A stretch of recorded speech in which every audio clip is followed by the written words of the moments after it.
Hello, everybody. Welcome. Tesla is down 0.6%. Overall markets are flat, except for Russell 2000, down more than 1%. Small caps are lower today. Lots of volatility around GameStop and AMC. And Reddit is down 5%. Interesting. And some macro data to talk about. But we'll dig into that in the after party later. Yields are up 15 basis points today. Joey, how are you? How is your Model 3 going? It's amazing. I just picked it up 12 this morning. It's just incredible. Once I just had a really scary incident. Hopefully this didn't damage anything. So the car automatically emergency braked and it screeched the brakes on the highway because some car decided. It's because I guess it was braking like too quickly on an on-ramp. I don't think that would necessarily do any damage, right? I'm not sure. Is the car, meeting your expectations, or is it better than you expected? In what ways? It's pretty good. It's came with FSD for a month, which is super nice, and the ventilated seats are really good. It's like 85 degrees here, so it's definitely probably I don't know, meeting my expectations. Okay, good. Wessex, how are you? I'm a 10 out of 10. I just learned I'm getting my Cybertruck today. I pick it up in 2.5 hours. Oh, nice. I'm so excited. That's awesome. Congrats. Thank you. When did you reserve one? I reserved it the moment you could on November 21 or November 21st, 2019. And got the VIN 2 days ago. And then just got the text this afternoon that it's available. I configured it and ordered it on December 21st of last year. Okay. Configure, order to delivery. Wow, that's 6 months. That's quite a bit. It is. I got the beast, so I think that's why it took so long. Yeah. Did you consider even for a second that cancel your Cybertruck order to get new R1T? Oh no, not at all. Yeah. Lincoln, how are you? I'm good, Yaman. How are you today? Good Friday. Good Friday. Yeah, happy Friday. Yeah. I'm good. It's nice Hey, in Austin. Yeah. I had a thought about the reservation for Cybertrucks. I got my Cybertruck offer a couple days ago, but I didn't reserve it till I don't know, a year and a half or 2 years after the original. So I don't know. It seems like they're giving it out to a lot of people right now.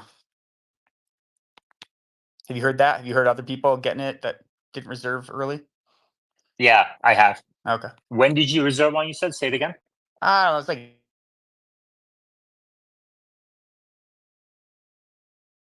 Man, you cut off.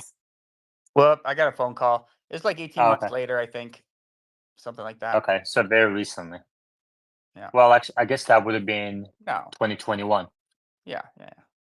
Okay. 2021. Yeah, so they're going through 2021. I doubt many people reserved one in 2022. So we got to be close to the end here. Yeah, that's what I'm thinking. Yeah. Yeah, close to the end of foundation.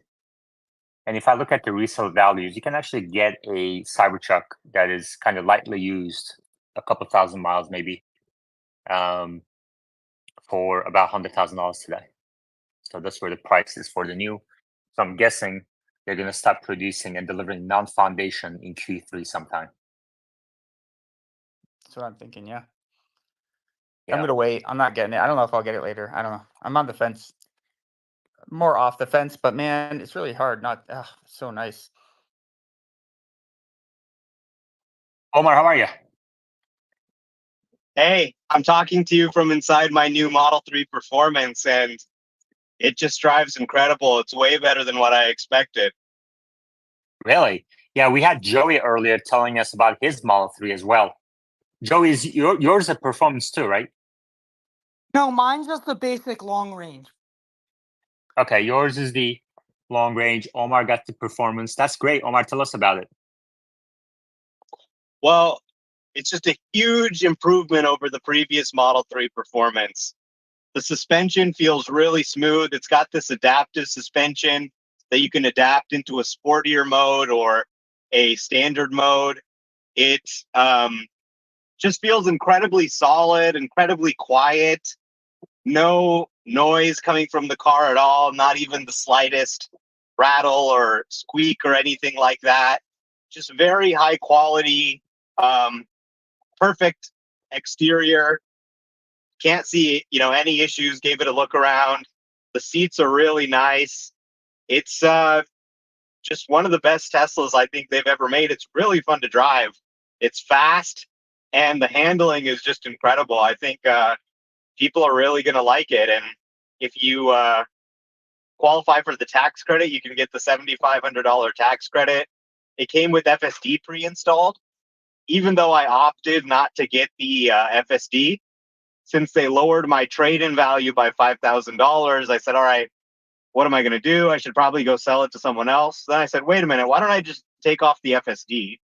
That'll lower the price by $8,800. And then even though they lowered my trade-in price by $5,000, I'll still end up paying them even $3,000 less than I was going to pay them before. And they still give me FSD anyway. I got a 1-month complimentary free trial on this thing. And then I can take it and buy or subscribe to it myself. So FSD just activated now. It just finished calibrating. And it's got FSD 12.36 on it. And it's got the 2024.14 software branch, which hopefully should make me eligible to get FSD 12.4.1 this weekend.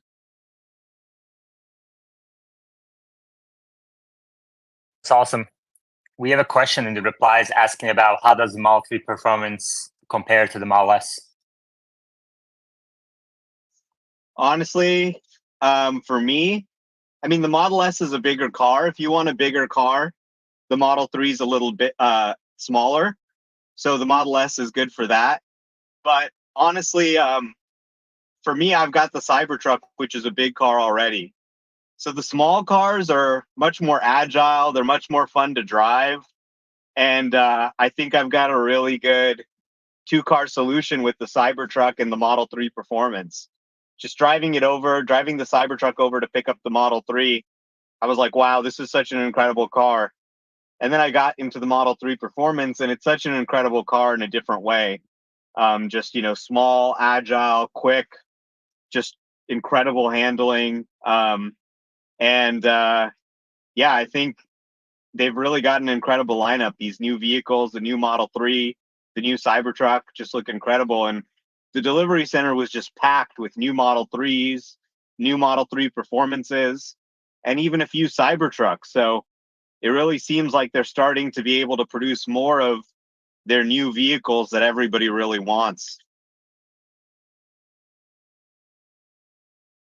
Good.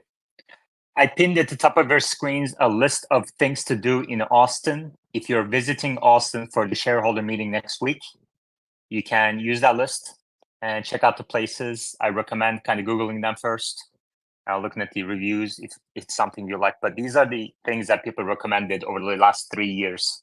It's a collection of items that people recommended I check out in the last 3 years. So I've been to more than half of them, and I like every single one of them on there. All right. Lincoln, when are you getting your Model 3 performance? No Model 3 performance for me. I'm gonna stick with my 3 and Y long range right for now. When are you coming down to Austin? I can't. I was gonna do 8-8. Can't do it. I'm gonna be in New Hampshire, vacation, family. So it's gonna be a while, probably. Unfortunately. Oh, okay. That's all right. Are you going to the shareholder meeting? I'm not sure yet. I'll be around though, I think. We'll see. Game time decision. Gotcha.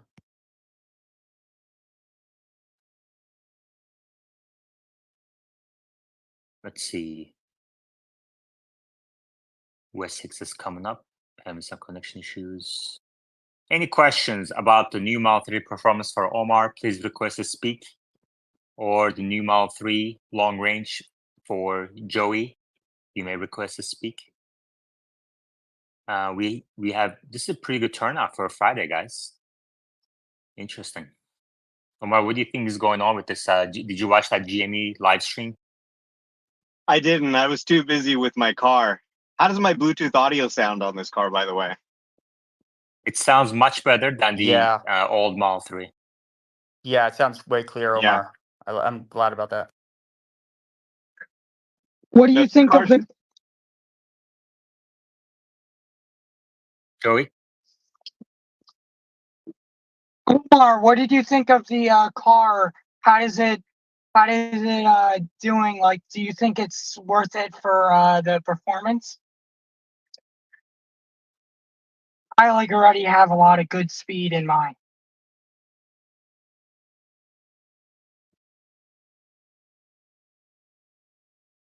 Omar, did you hear that?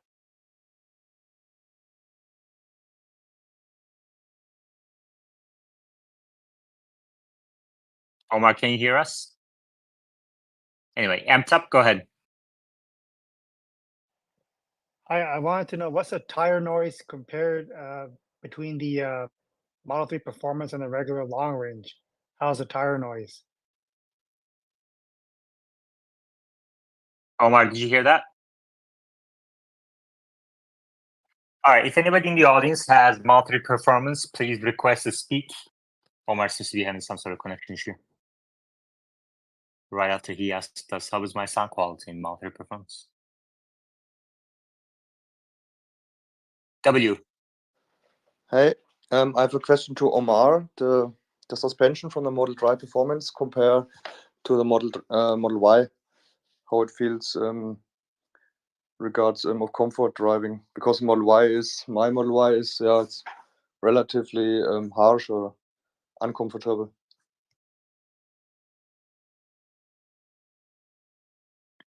Well, Omar is in out of service right now.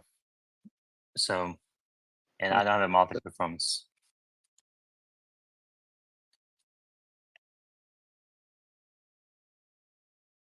Let's look at, is that Bradford coming up? No, Wessex. Wessex, how are you? Hey, I'm doing great. Sorry, I had to reboot. I was having some problems. Mm-hmm.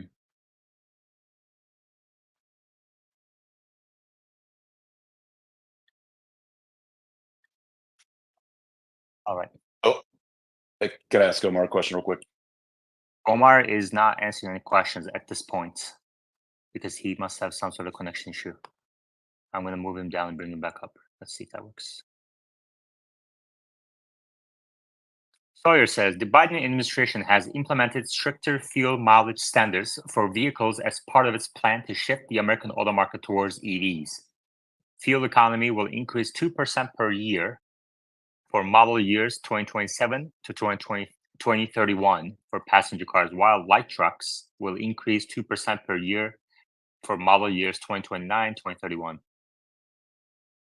Man, it's hard to take these things seriously because the incoming, administration just changes them. So anyway, Sawyer has a bunch of posts about the second generation Rivian R1T and R1S. If there's anyone in the audience that's ordered the new R1T, R1S, you may request to speak and share your thoughts with us. Tesla has claimed in a new court filing that a proposed $5.2 billion award for lawyers who launched a challenge to Elon Musk's pay package amounted to the highest hourly rate in history, and that they deserve only $13.6 million.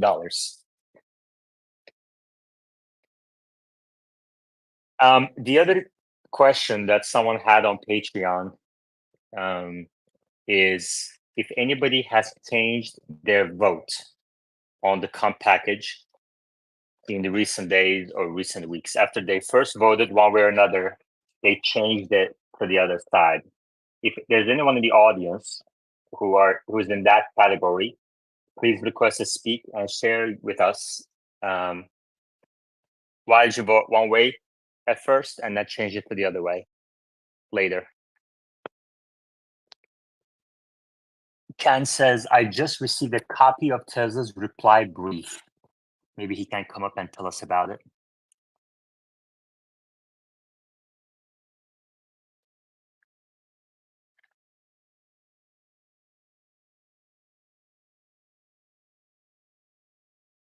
The current Tesla Autopilot AI engineer on Elon Musk said, he's created tremendous value in the opportunities to learn, grow, and experiment in this field, in addition to the satisfaction of shipping incredible tech to so many happy Tesla customers worldwide. Okay. Omar, are you back? Yeah, sorry, my dad was calling me. I'm back. Oh, okay. Okay. And now we have a question for Bradford too in the replies. So let's go through this question. So Omar, the one question was, how does the Model 3 performance ride quality compare to, I believe, amped up, or was it W? W asked to Model Y. Well, you know, the S has the air suspension, obviously, but the 3 suspension almost feels better. It feels smoother. It feels better on bumps. And you've got this adaptive setting now. You can set it to standard or sport. So you can't raise or lower it, but I'm pretty happy with the ride quality in this initial drive in San Francisco, which has some pretty rough roads. But, honestly, just like the other new 3s, you don't feel it much because the suspension is so improved on these new models. W, does that answer your question?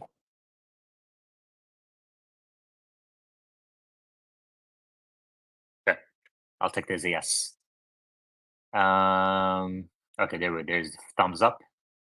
Ken, you said you received a copy of Tesla's reply brief. What do you mean? I just went to the court site and downloaded the brief from Tesla for their response. And so I just literally have just perused the basics of it. I haven't read it in depth yet. So to give any type of in-depth response would be premature at this point in time. But I like how it's set up. I think the argument is set up correctly. It's set up way different than Amy's brief was set up, and I think it's looking to be a much better argument. Okay, great. Thank you. Any questions for Ken on the legal aspects of the voting? Please request to speak and you may ask a question. Let's ask the question to Bradford.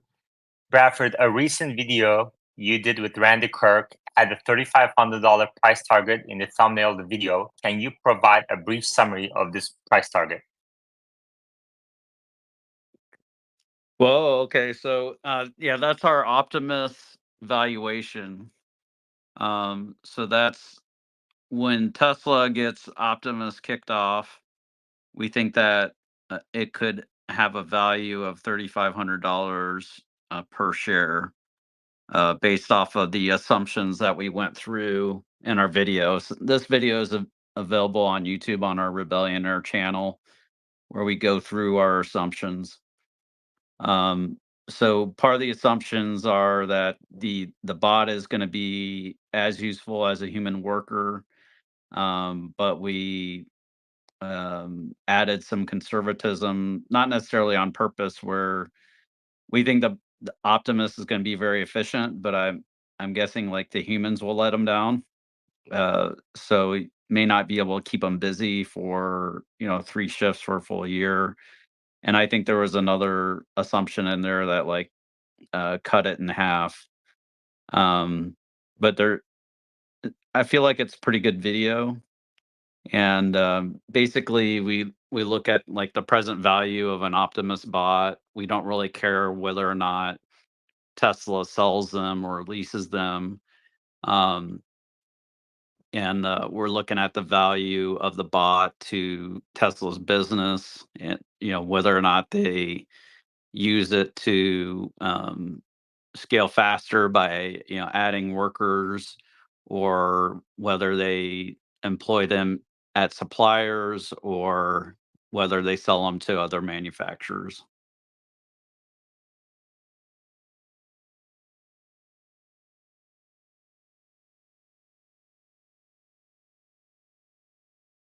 Thank you, Bradford. There you go, Farmer George. Hope that answers your question. Amtop, can you ask a question for Omar again?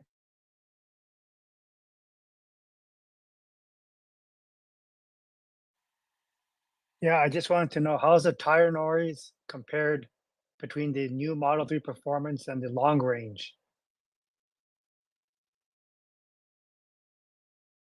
I think that's the one he answered, right?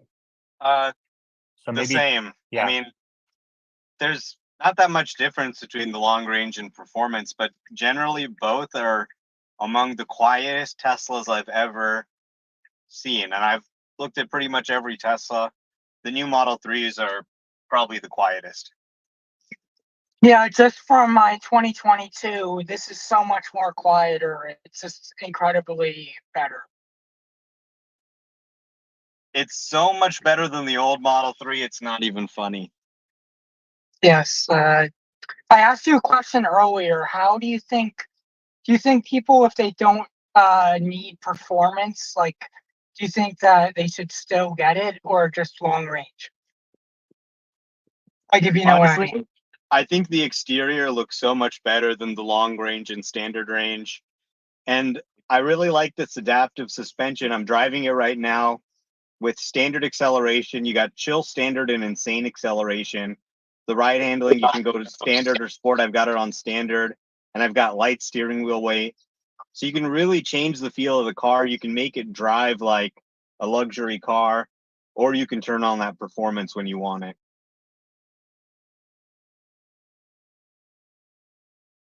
I got a question. Does like automatic emergency braking? It just happened like because someone braked and the tires screeched. Does that not damage anything? I should be fine, right? Because I heard like tires screeching and it like halted because someone braked too quickly. Well, I mean, braking shouldn't damage your car, but automatic emergency braking turns on when it's trying to prevent you from getting in a crash. So nothing does more damage to your car than getting in a crash, obviously. And that feature is just designed to stop that from happening. Yeah, I mean like the wheels like screeching and the braking abruptly. I'm just trying to see like that I didn't get in a crash, but it saved me. But that wouldn't do any like damage. You're saying is what I'm asking. I mean, your car is going to be fine. Okay. Obviously, I wouldn't be slamming on the brakes for no reason. But if it's to prevent a crash, as you said, then braking is obviously going to be important. Thanks, Omar. Ken, have you heard anything that kind of changes your estimate of this vote passing or not in the last week or two? Has your probability estimates changed at all? Mine has not. I've always thought that the compensation package would pass. I didn't think the margin would be as high, but I think it will pass. And I've liked how Tesla has gone around and solicited votes, because I think the more awareness that's out there and people actually vote, if you're going to go out of your way to vote, or you never were going to vote before, I think you're more likely to vote if you're going to vote yes. So the more people they can get to vote, the more yes votes you're going to have for Proposition 3 and 4.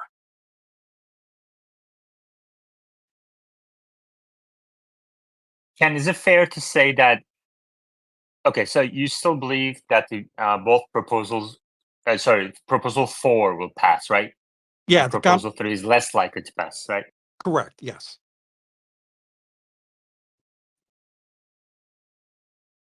Okay.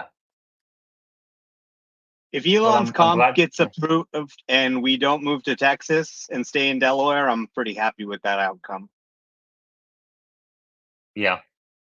Yeah, I think the markets would be happy with it too. And yeah, really interesting. Very interesting. Well, I'm glad you're confident, Ken. I think you're looking at it closer than pretty much anybody else. So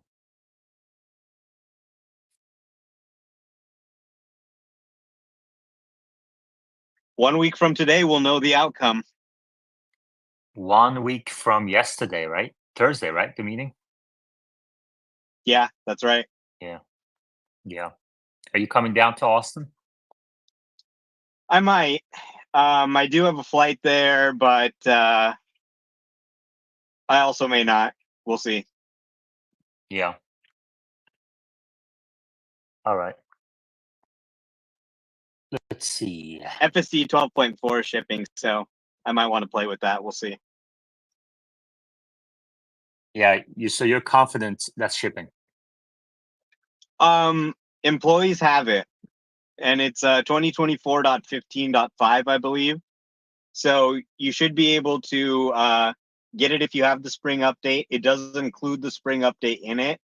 And I heard from the FSD team that they had added my new Model 3 into the early access program. So I should be able to get it. Well, they said your Model 3 will get the first compatible build. So I'm kind of like, okay, well, I hope it's compatible. But yeah, I'm hoping that I should be eligible to get FSD 12.4 this weekend. Forstall in the reply says you should drive to Austin with your 12.4. If I drove to Austin, I'd take the Cybertruck because I kind of worry about like rock chips and everything on long drives. It's going to get kind of beaten up. I feel like the Cybertruck's a better car for that. But that unfortunately doesn't have auto steer yet. Yeah. Wes Hicks and then Bradford. Sorry, Wes Hicks, Bradford, and Scott. Omar, any word on actual smart summon being in 12.4? Employees do have access to actually smart summon and banish right now on 12.4, from what I've heard. They actually first got access in 12.3, but 12.4 has an even improved version. I'm not sure if it'll make it out to customers, but I wouldn't be surprised if it does.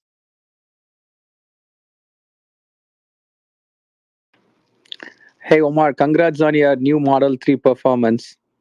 And just a question, how do you feel the difference on the adaptive suspension? It's a major improvement compared to my old Model 3 performance. The old Model 3 performance with its lowered suspension could often just be very rough on San Francisco streets, which are often really messed up, bumpy, going up hills, things like that. So that was a big reason why I got the Model S, is I was just tired of the Model 3 performance ride quality.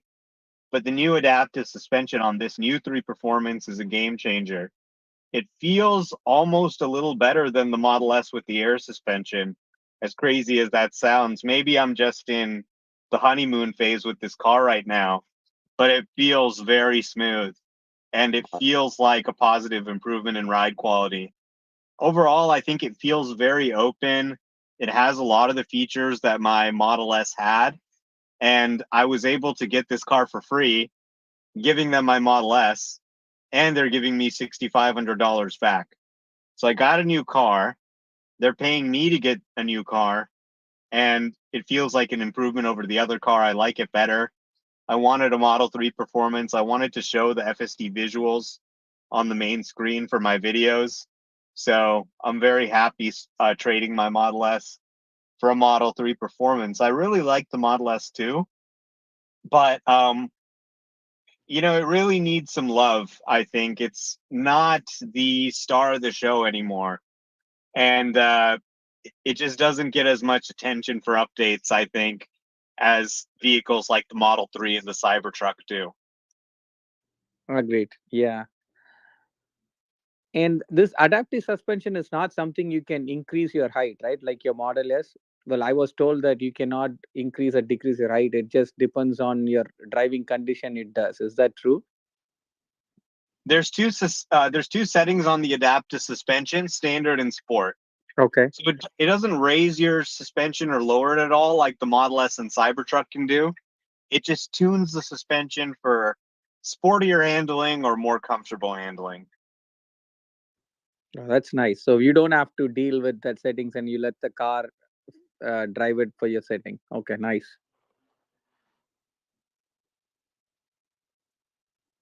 And how are the seats? Are they comfortable? I know they look sexy from the picture. Really comfortable. Okay. More good. comfortable than the Model S almost, the way it holds you in. And then Wow. the acceleration of this thing, the 0 to 60 in under 3 seconds, combined with the seats that really hold you in, you can almost be more aggressive with your driving maneuvers because of the really sturdy, comfortable seating. That's good to hear. You know, Okay. Yeah. And the Model S Plaid has those seats too, but they're really nice, the sport seats. I like what Tesla's been doing, differentiating the performance and Plaid versions a little more. All right, we have other hands, so we're going to move on. Wessex. Hey, yeah, I'm probably going to step down after this because I'm really distracted. But Bradford and Omar, I don't know if you guys heard, I'm picking up the Cybertruck today. I'm crazy excited. Since you both have some, do you have any suggestions what I need to look for when I pick it up? And then secondly, I thought I heard some time ago, there's like a 24-hour window for you to be able to, claim any defects or anything like that. I really haven't prepared for this pickup. It happened real fast, so any help's appreciated. Thanks, guys. I don't think there's a 24-hour window.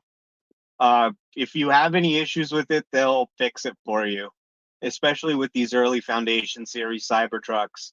Every issue I had, they were very good about fixing it. I had an issue with the ventilated seats on the passenger side, and also a noise issue that they were able to fix.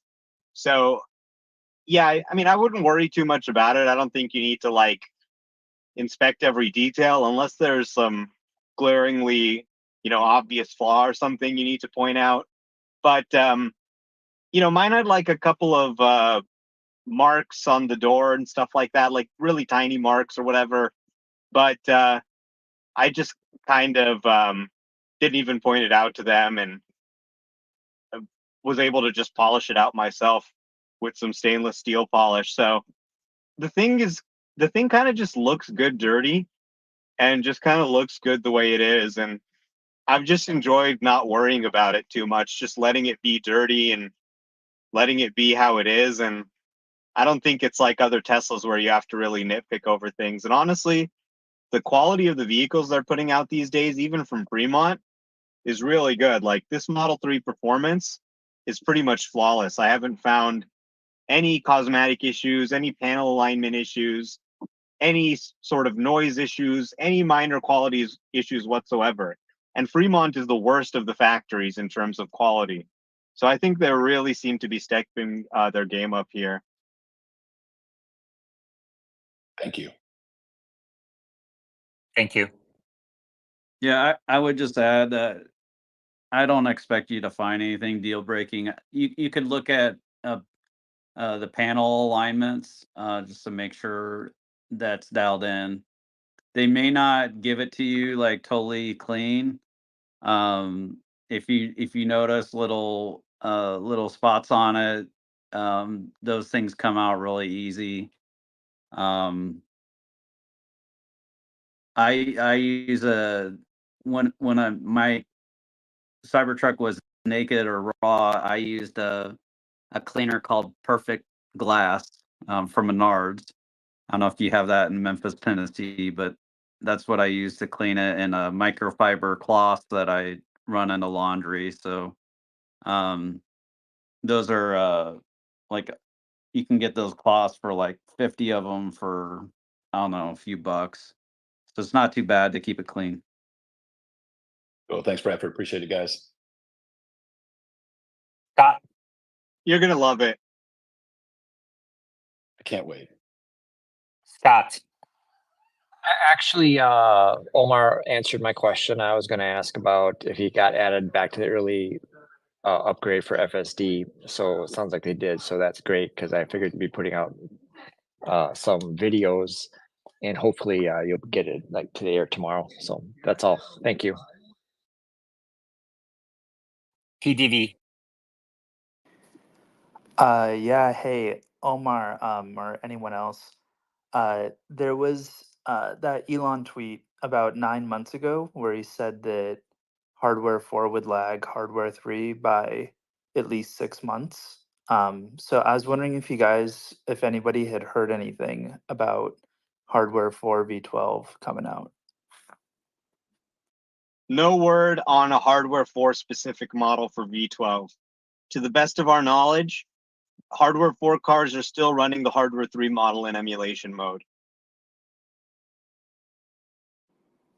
Okay, cool. I haven't seen anything either, but I'm hoping. I'm hoping. Yeah, I think they're really focused on making sure hardware 3 is nearly perfect. Then they'll start to get into hardware 4 and hardware 5. Jimmy. I would like to talk about geopolitics and these carbon falsification tests by the Japanese automakers and how it relates to Tesla. Maybe later. Bradford. Yeah, so because we're about to get our hands on 12.4, hopefully Omar bare minimum. I remember when we saw like the employee videos of it, and they noticed like they mentioned all these issues that they were having with it, and it sounded like a big step back. And I don't know if it's discussing the space, but it turns out that that person had some kind of issue with their camera alignment, and once they ran their camera alignment or got it fixed, they noticed big improvements where, like during their commute, they would have like 2 interventions every commute, and now it's 0 regularly, and other improvements they've noticed. Omar, someone asking you replied, what color is your Model 3? Stealth gray, the only color that Joe Biden would let me get and still qualify for the tax credit. Bradford, a question for you in the replies. Let me just see. Did you see the note by Jonas stating that data center electricity use will cause an enormous spike in the energy needed? Do you think that would be a boon for megapacks?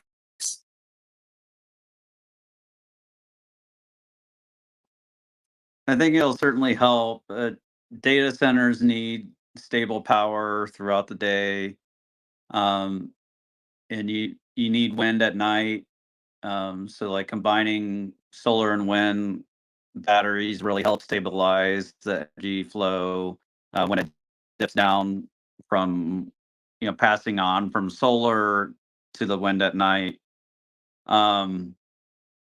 People are talking about nuclear, but you really can't stand up a nuclear plant that quickly. Even the new, I'm guessing here, I'm not an expert, but even the new smaller nuclear plants that are supposed to be more cost effective that still suck compared to solar, wind, and battery, they still take like bare minimum like 5 years. And if you're a data center, you can't wait 5 years for your electricity. So I gotta think it bodes well for solar, wind, and batteries. Complexity. Yeah. So just a question that was coming. So the megapack situation, I did a rough calculation for the Oak Ridge National Supercomputer. Just 1 second. And the other thing that was weird about his note was basically he was implying 100 million H100s by 2030. Granted, they are going to continue to scale from here, and NVIDIA this year is going to double versus what they did last year, and probably double their revenues again in a year or two after that. It seemed like an aggressive number to me.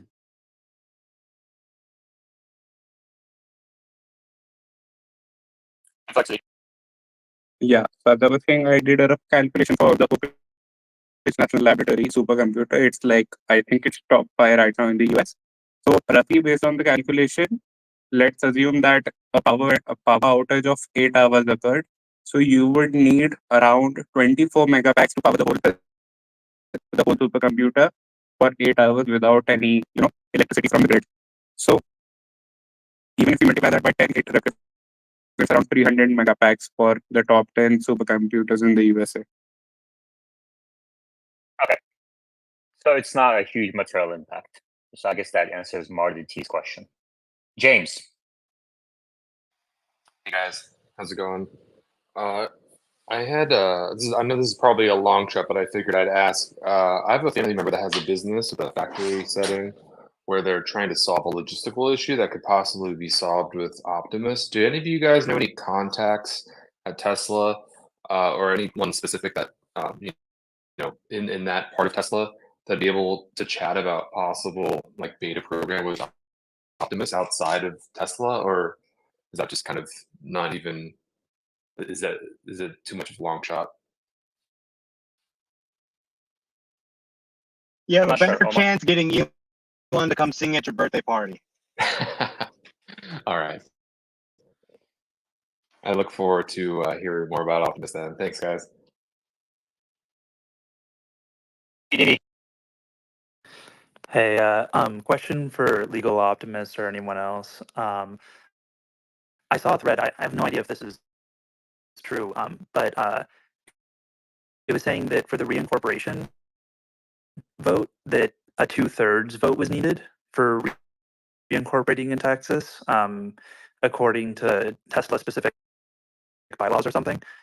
Yeah, I was wondering if that was true, if anybody knew about that. I was hoping it was only 50%. For Texas Reincorporation vote, there's two standards, and really the big one is 50% of all outstanding shares. So Tesla has roughly 3 billion shares outstanding. So they need 50% of that, or 1.5 billion plus one vote. So you need a majority of the outstanding shares.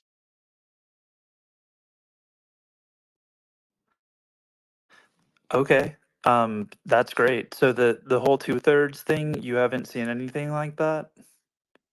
No, there's no 2/3 vote. The 50% plus one vote is a very high standard.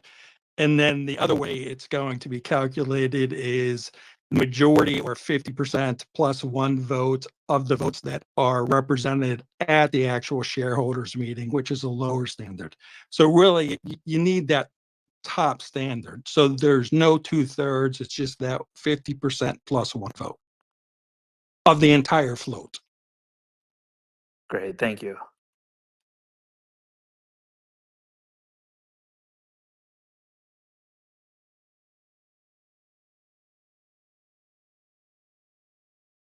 All right. Thank you, Ken. Team Flexity. Yeah, so I was reading the Business Insider article, and it's basically a group of 8 shareholders. I don't know the exact names, a few banks and a pension fund, I think. They came out and they emailed Business Insider specifically and asked them to highlight the fact that Elon sent the chips from Tesla to XAI instead, and then they're trying to leverage that to ask other people to vote no. And based on the words that we have from analysts like Adam Jonas and Dan Eichel right now, it seems that the vote is definitely going to pass. Better than I was expecting around 40-60 margin early. I think we may be close to 60 by 35 now. And it just shows the desperation that the no voters have right now. They are just trying to get everyone to vote against. I don't think it's working. Michael, how are you? Yeah. I'm doing great. I'm excited to go to the shareholder meeting. I got an invite. Oh, nice, man. Congrats. That's awesome. Yeah. Very happy about it. And it's my first time. So it's great. I had a quick question for Ken, if you don't mind. Yeah, go ahead, please. Ken, did you see that there was a potential legal challenge for the Texas Freedom Investigation vote, claiming that they're effectively redoing the charter, and therefore it would have to be a 2/3 vote to redo the charter. And what did you think of that argument? I have not seen that. I would like, if you have anything you can refer me to or I can review that, that would be great. Although I don't, how do I put this? I got to put this in the positive instead of the negative. It doesn't surprise me if the vote goes through on Texas that somebody would contest it. And using a charter argument would be one way to do that. So that is not unanticipated in Tesla's view. The fact that Tesla had put it in the proxy statement and had laid out the grounds for it and have actually included a new bylaw and charter for Tesla in Texas tells me that they're not really worried about that argument. And especially the way the vote is set up. So I don't know the validity of that argument, but it doesn't surprise me that somebody's making that argument.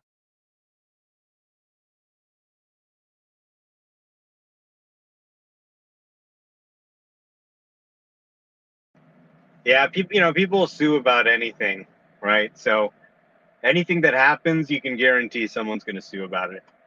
It's not very difficult to do. Anyone with one share can file shareholder litigation. So, let's see if it actually passes. Honestly, I'll be surprised if it passes at all. Once it passes, then we can worry about any legal ramifications. If it doesn't pass, then obviously this case won't move forward at all.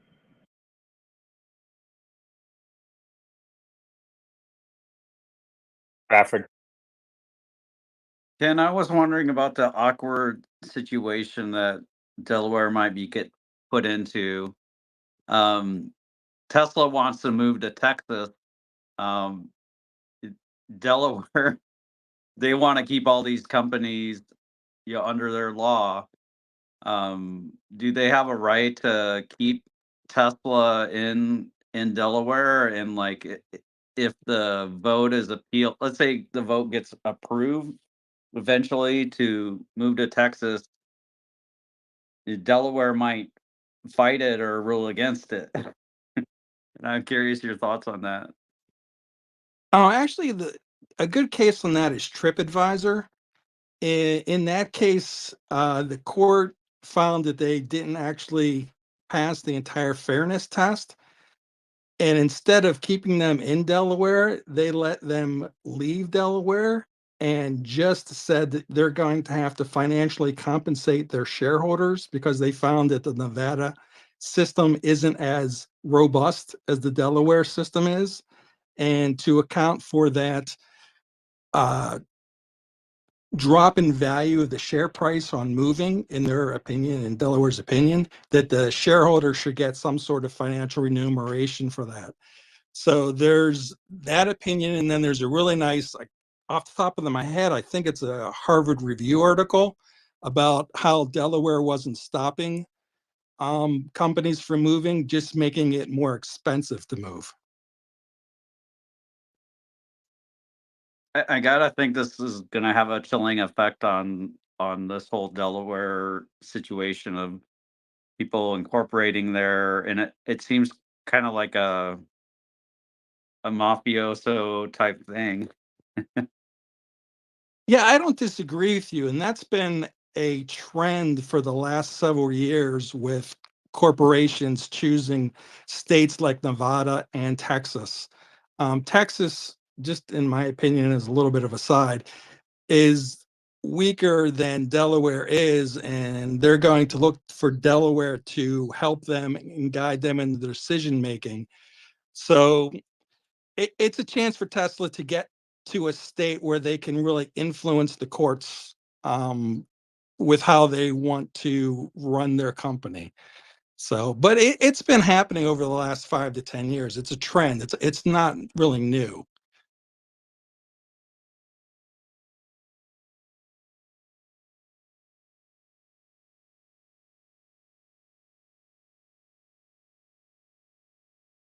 It reminds me of when people want to move their accounts from like an insurance company. The insurance companies just make it really hard. They drag their feet bare minimum. they might add like a transfer, an exit cost where they charge you a fee for leaving. It's just terrible way of doing business. Yeah, I would agree with you on that one. That's a good analogy. Yeah, absolutely. They want to make it a little bit more expensive. So corporations aren't really even considering Delaware anymore to begin with, just not to put themselves into that situation if they can avoid it.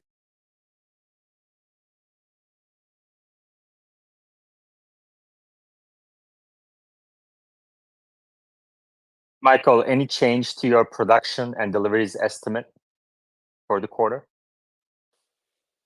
Not at this time, but I gotta say that the Europe results were a little concerning. Um, yeah, just down 30%, I think. So it's not a great look, and hopefully there will be an end of quarter rush in Europe.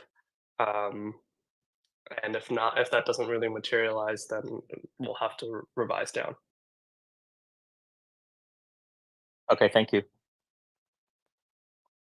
We are almost halfway in today's space. Happy Friday, everybody. This space is possible only because of my patrons. If you'd like to become a patron, the link is at the top of your screens.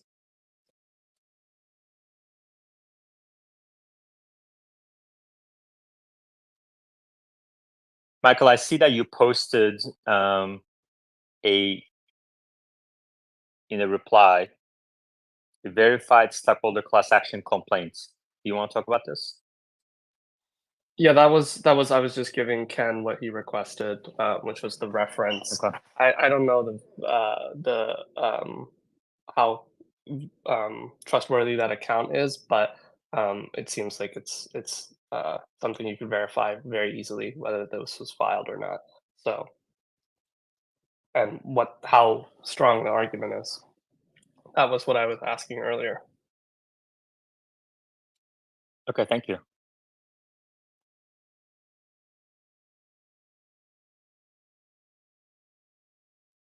Inflexity. Yeah. I just had another thought about the data center thing that was asked earlier, if you don't have a problem. Yeah, go ahead. Yeah, so as to the point that Bradford was making earlier, that you could use data centers with nuclear energy, and that's actually going to be a big thing over the next 8 years. So the research estimates that data centers will double their energy usage by every 8 years from now till around 30 to 40 years. So anyways, since data centers also use water cooling, you could integrate a nuclear reactor into the data center itself. You could make a closed loop system which would first cool the data center, then use the same water to cool the reactor. And that would make for an elegant solution. It would save on water costs, on energy cost, and it would give you reliance from the grid. So you don't crash the grid that way. Wow, sounds so simple. Building reactor. Omar, your connection is really bad. How fast are you going in your Model 3 performance? I'm in an underground garage. I'll be out in a second. Oh, okay, gotcha. Jennifer Music asks, with Tesla having its quarters in Texas for almost 3 years, I'm curious if there's any substantial evidence that Delaware could truly prevent the transition with this information. Does that even matter at this point? And I'm curious how it relates, if at all. Ken?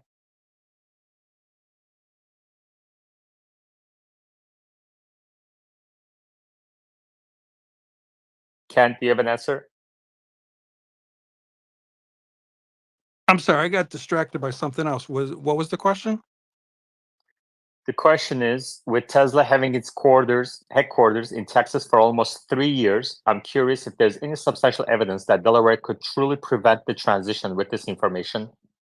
Does that even matter at this point? And I'm curious how it relates, if at all.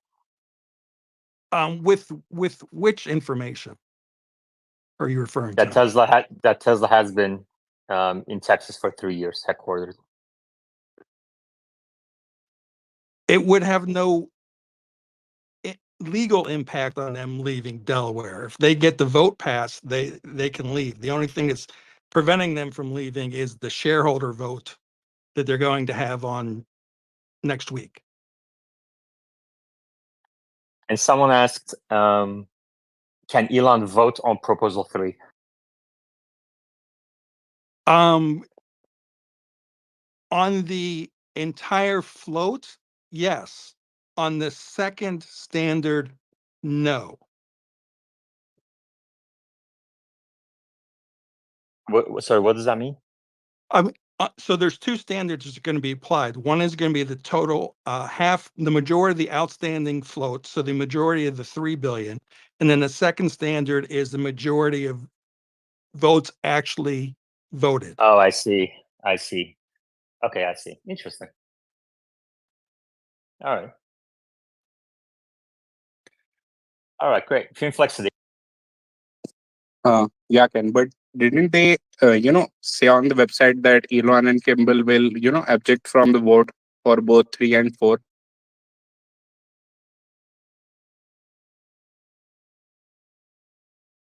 Omar?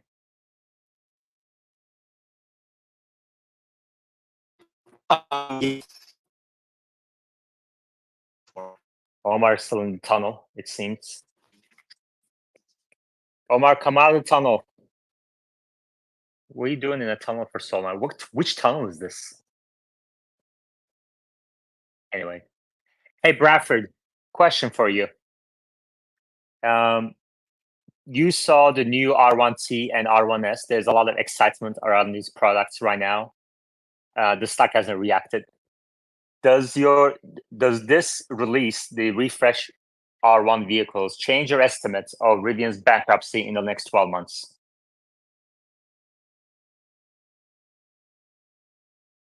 Yeah, not really. I don't think it'll necessarily be in the next 12 months. They can keep diluting shareholders. I think they had an announcement. Well, no, it's Lucid that's had an announcement, but Rivian's gonna likely need a raise.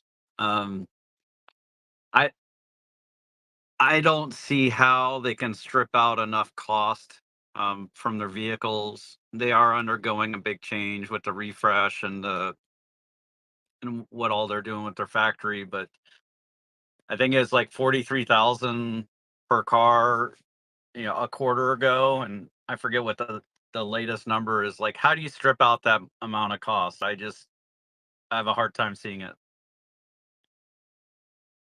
Yeah.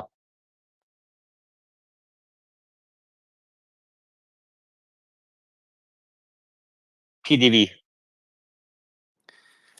Yeah, this idea occurred to me, and I just wanted to throw it out there and see what you guys thought.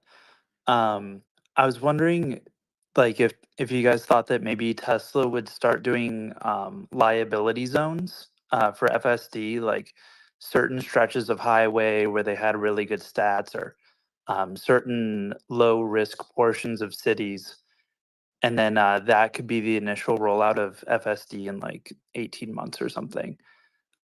Just wondering, because Elon doesn't like geocaching or geofencing.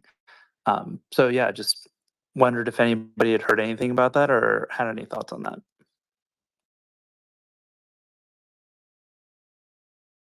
I mean, I think you answered the question. Elon doesn't like it, so how would it happen without Elon? Right.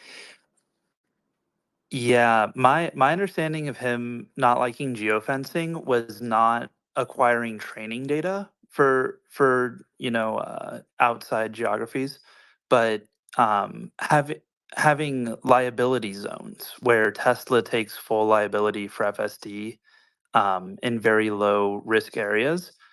That actually kind of makes sense to me. I think that they'd be more open to that. Yeah, Tesla isn't going to do anything that doesn't get FSD closer to the end goal any quicker.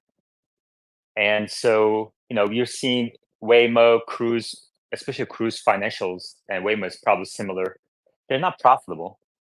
And all of these kind of side ideas that people have, they're just distractions. So I don't think Tesla will do a city only robotaxi service anytime soon.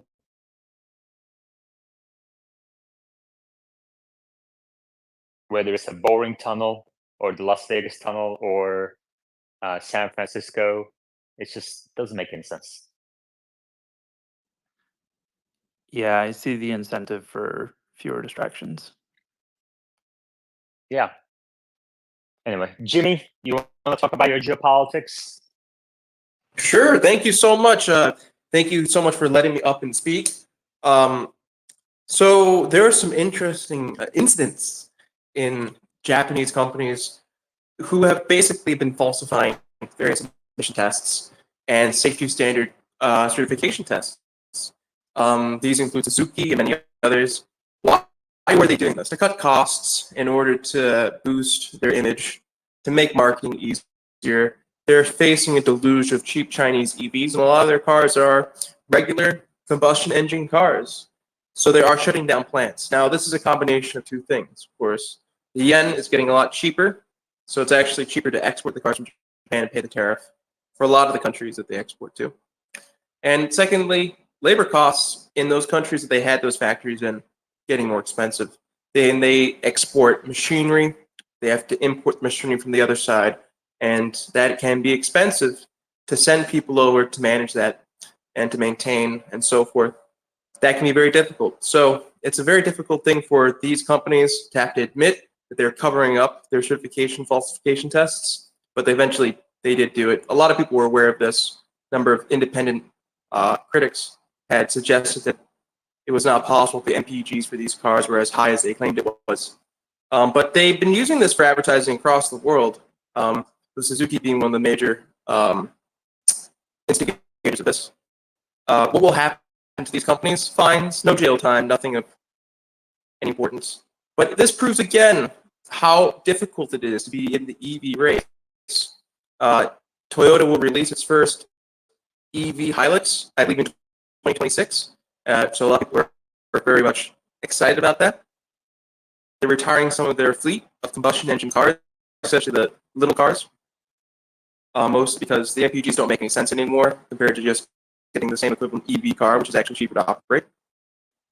And then these smaller Japanese manufacturers are going to have to figure out a way that they stay afloat. If you look at global lithium prices right now, they are down. I don't see or forecast lithium going up anytime soon. The imports of important resources to make batteries into China, they continue to go up, so demand is certainly there. And prices, as I was saying before, go down. So this could mean that EVs for a lot of countries continue to go down. I would suggest Tesla look into getting a cheaper alternative in order to basically compete in the future $10,000 EV car market. There will be one. It will make a lot of sense. These will be smaller cars, city-like cars, four-seaters. They will be available probably in East Asia 2025, 2026. Right now, some of the cheapest Chinese cars are from Chery, Wujing. I think there's a couple of other car makers who are looking to. Jimmy, let me ask you a question. If this is a hypothetical question, if Tesla went away tomorrow, could BYD and others transition the world to sustainable energy? Well, no, because of course, due to the now new tariffs, I don't think they could make a single dollar in the American market. So there's a portion of the world they couldn't transition. Secondly, the Europeans are increasing the tariffs. That's another market that they can't transition. How about beyond tariffs? Successful? Assume there are no tariffs. Assume there are no tariffs. I think without FSD and other AI, it'd be very difficult. You do need that in order to automate systems. That actually brings down the cost significantly for cars. Yeah, I think so. So without vision only robotaxis, it's going to be hard to transition the world fully to sustainable energy. You agree with that statement? Sustainable energy today, actually, it's becoming less sustainable every single day. More coal plants are being powered right now than ever before. Yeah. Yeah, especially in India and China. because of the need for Let me, energy. let me ask you a question. So hybrid sales have increased at a greater rate than pure EV sales in recent periods. Why do you think that is, and what will reverse that trend? And that same question for Bradford.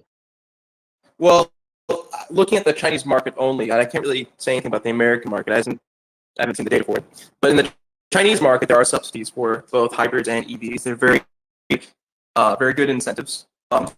Some provinces offer higher incentives for hybrid models, and of course, subsidies. The Chinese government does offer subsidies for companies who do focus on hybrid. They subsidize R&D, for example. They make it a lot easier for the pipeline of research for this, where they get people in academia and they join them together with those large companies, and different provinces will subsidize the research programs on that side. And well, because China is still a very large oil refiner and does import a lot of oil, many provinces have yet to get the subsidies from Beijing to electrify. So of course, there are parts of China which have heavily electrified, but those are what they call first-tier cities. In the second-tier cities, about half-half. It's going to take probably another decade to electrify those areas. So those cities include, like, for example, Chongqing, the areas around it, not the city itself, but the province. South of it, Yunnan, which uses a lot of hydropower, but the electrical grid itself needs a lot of improvement. But the third-tier cities are the ones that really lack the grid. So it's very similar to the American issue. People living in apartments don't have access to connecting a car.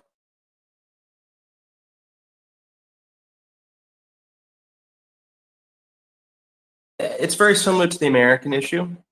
People living in apartments don't have access to connecting a car to an electric plug. So that means that the apartment will need to be renovated, retrofitted with larger plugs and many more plugs. So that will be an issue for the third-tier cities, which, of course, in China, there are hundreds of third-tier cities. The average third-tier city has at least 1 million people in it. And these are cities like Guiyang, for example, Guiyang. A city that probably no one's ever heard of has 1.5 million people. And its infrastructure is in terrible shape. It's just not really taken notice of. But the municipality does offer subsidies for hybrids and not for EVs.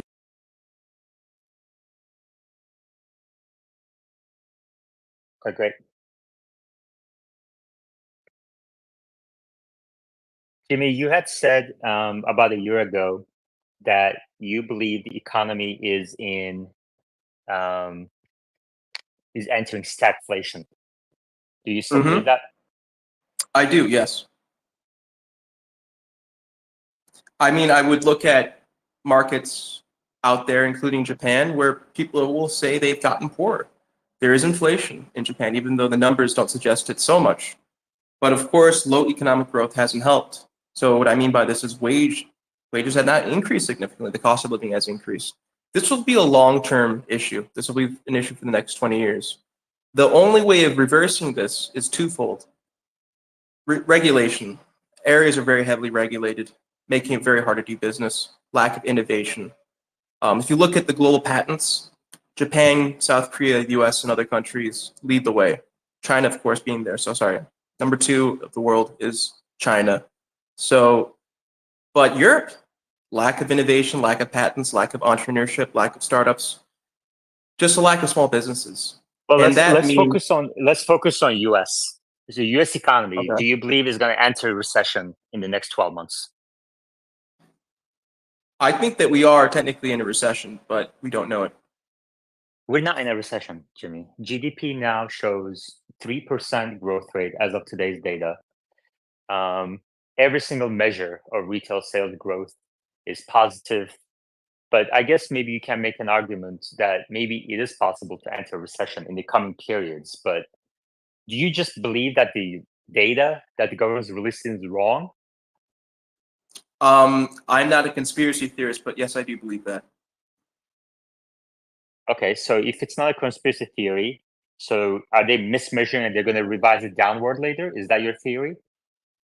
Well, there are many examples of this. For example, the CPI basket, removing things from it in order to bring down the inflation numbers. That would Well, be we're an talking example. about the recession. We're talking about the recession.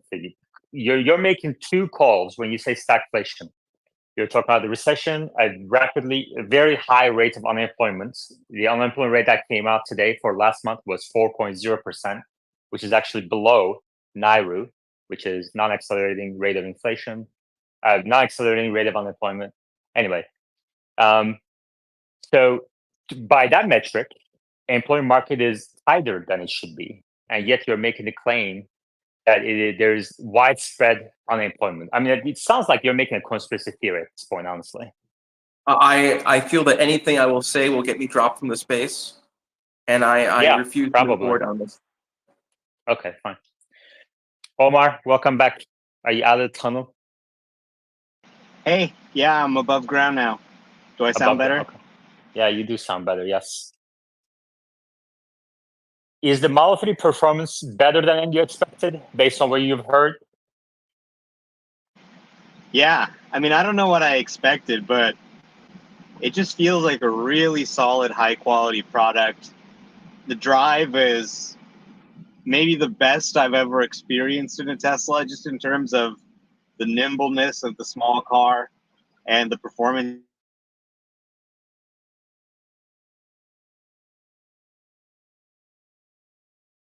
You got cut off again. Bradford? I'm going to back up Jimmy a little bit. It can be fairly typical that they'll say a recession started in a previous time period. So like, we don't know about it, but then like the data gets revised down, that sort of thing. And then the official NBER or whatever, they say, well, it started previously. That's happened quite a bit in the past. Happened in the early 90s. Yeah, I mean, people have been kind of making that claim for the last 2 years now, since the Fed started hiking rates at a rapid pace in the early 2022, so 18 months, people have been making the claim that we're already in a recession. And yet the revisions have not proved that to be true. And I don't think it's going to be true just yet. Doesn't mean we're not going to enter one later this year or next year. But I think to claim that we're in a recession now, let's say people who've claimed that we're in a recession, we've been in a recession, are just looking less credible as time goes on. Bradford? There was an interesting poll where people were asked, would you rather have a recession or to continue on with this inflation environment? And people are so sick of this inflation environment that they'd rather have the recession. And I wonder if it's because like middle America and like your upper middle class and lower is hit hardest by inflation compared to the upper middle class and beyond. What would you rather have, Yaman?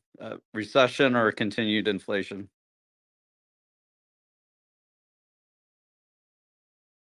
Well, I mean, 2% inflation would also be continued inflation. Are you saying like 3% inflation? Yeah, Higher so than like 2% inflation? Like the 4% inflation or whatever. Yeah, I don't know. I don't really try to like get into these debates too much. I just look at what the Fed does, try to understand what they're saying, the data a little better. Obviously the target is 2% inflation and continued growth, a soft landing. I don't think, it's looking less shaky. It's looking more shaky now to land a soft landing because I think the rates are a little high, maybe too high, too long, and they don't seem to have any plans around cutting rates for next week's meeting or July, maybe in September. Let's see what the inflation data shows next week. But yeah, this is the kind of stuff that we dig into quite a bit in the after party. If people are interested in the after party on Patreon, the link is at the top of our screens. And I'm going to build that It's like the macro section a bit more going forward.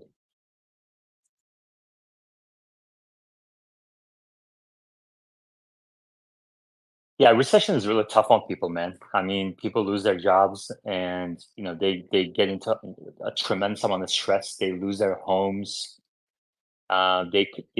Suicide rates increase. Divorce. Yeah, divorce increases, and it's like really, really difficult on so many people, millions of people. And people rack up debt.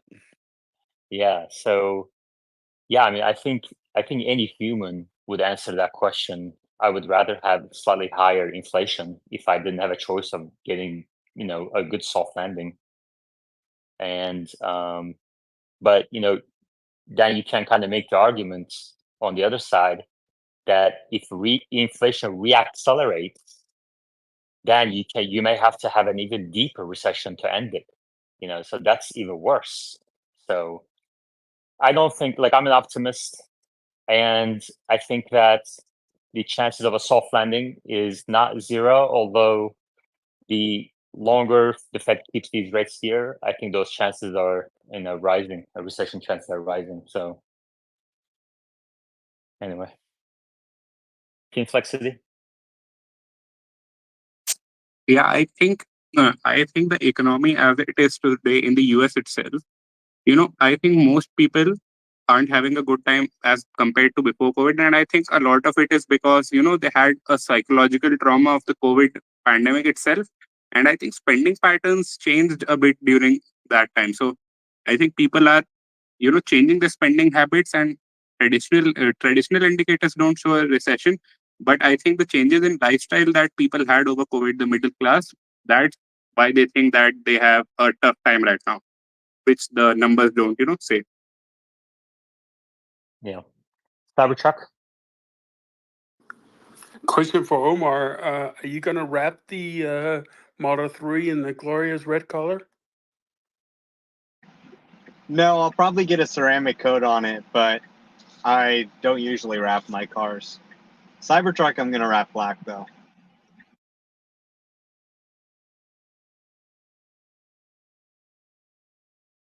Simon.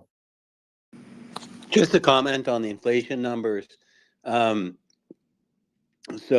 I agree with the previous speaker that inflation is not quite as accurate. Just it's not a conspiracy theory. It just happens to be that the gauges that they're using are a bit outdated. There's probably a lot of people are familiar with a site that does great publication called Trueflation, and they're coming in around 2% currently. And the definition of, or actually they're coming in at 2.9%. But and on X it actually shows 2.2%. But the definition of inflation is 2 negative quarters of GDP growth, which we have not had. That's it.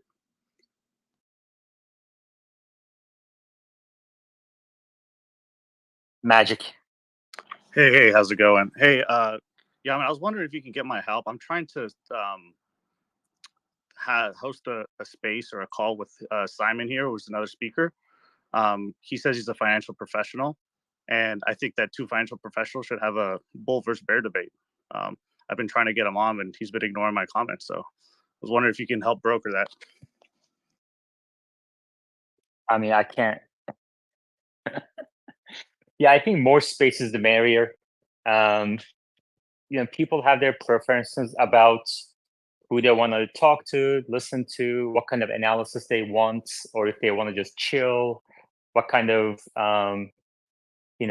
discussions they want to hear. So what languages, what geographies, what accents, so I think the more the merrier. And I do encourage people to create their own spaces, and I'm happy to like repost and whatever when your space is on. So just let me know. But I can't make people. If I comment Magic, I'm just busy all day. I don't check my X account very often. I did respond to one of your comments, and I'll DM you and we can chat from there. But I think it'd be great if we have a chat. Okay, Jimmy.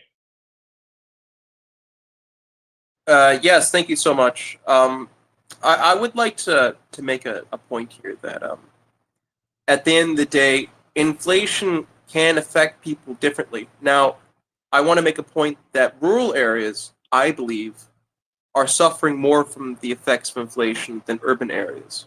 And I feel that we have to move on from this idea of the upper middle class and the suburban middle class. There are people who are middle class in certain cities who probably are not affected by inflation, in my opinion. They are able to receive higher wages because they live in a services economy. It could be hospitality, it could be just regular IT services and so forth. I'm referring to Austin or Chicago, San Francisco, and other places like that. But for rural areas, the shift has been very negative for them in the last 10 years.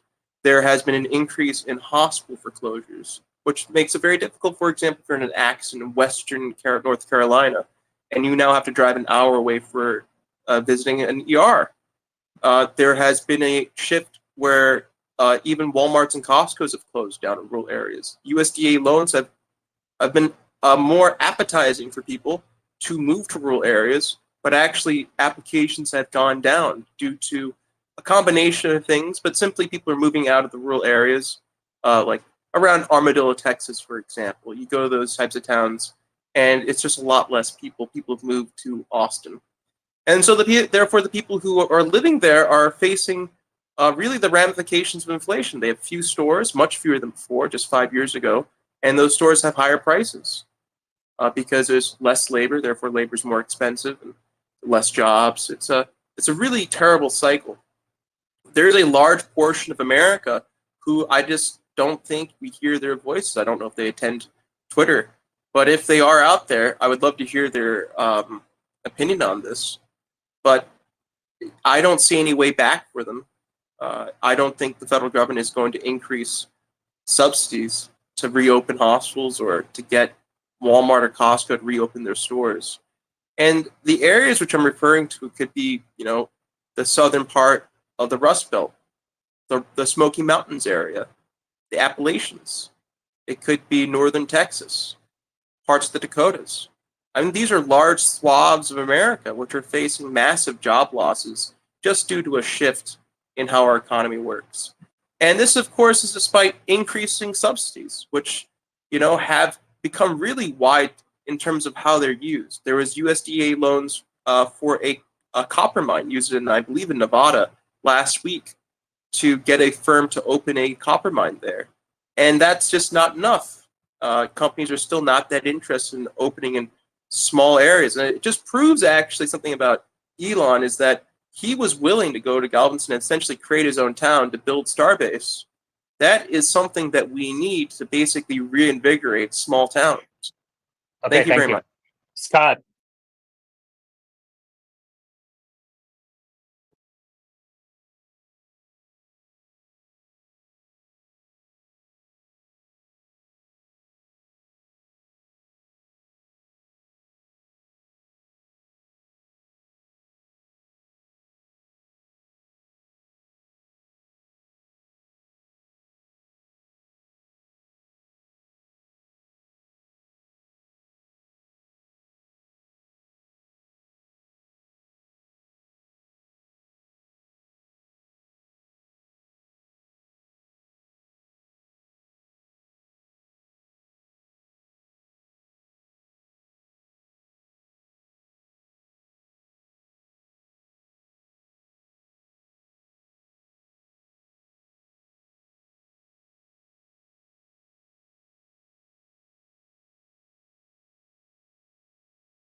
Where did VA macro go?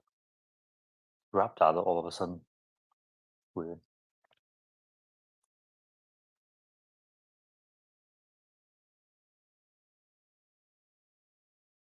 Any questions, comments? Please request to speak. Happy Friday, everybody.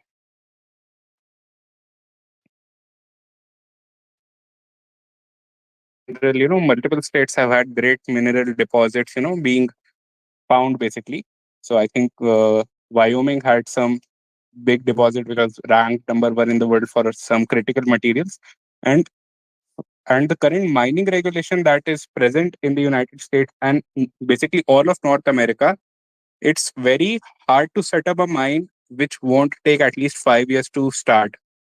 And it is a critical part of transitioning to sustainable energy because you need critical minerals.